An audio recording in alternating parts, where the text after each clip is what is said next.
सो इस वीडियो में हम देखेंगे कि हम इंपोर्ट एंड एक्सपोर्ट मॉड्यूल्स को जावास्क्रिप्ट में कैसे यूज कर सकते हैं and what is the actual use of them, right.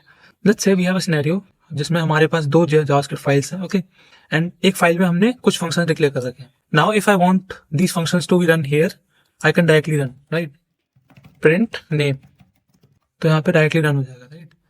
लेकिन जब हमें इन फंक्शंस को दूसरी फाइल में रन करना है तो how we can do this.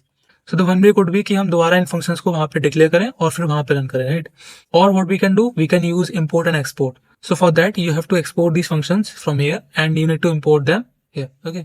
Now there are two ways जिससे आप फंक्शन को एक्सपोर्ट कर सकते हैं। The first one is the named export and the second one is the default export, ठीक है। अब नेम्ड एक्सपोर्ट को हम कैसे एक्सपोर्ट करते हैं, तो उसके लिए हम क्या करेंगे, सीधा लिख देंगे export. Now this is the named export. और अगर हमें डिफॉल्ट एक्सपोर्ट करना है तो हम लिखेंगे export default function, okay.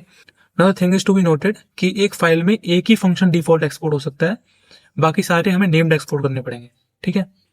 Now if I want to import them then how can I do it. तो हमें अगर डिफॉल्ट फंक्शन को इंपोर्ट करना है तो will have to write import and the function name that would be print surname from script.js। And अगर हमें named export को इंपोर्ट करना है तो will have to wrap them into brackets. तो if we just write print name, it's working, right? And if we just print surname as well, that is also get printed, right? तो इस तरह से आप import and export modules को JavaScript में use कर सकते हैं।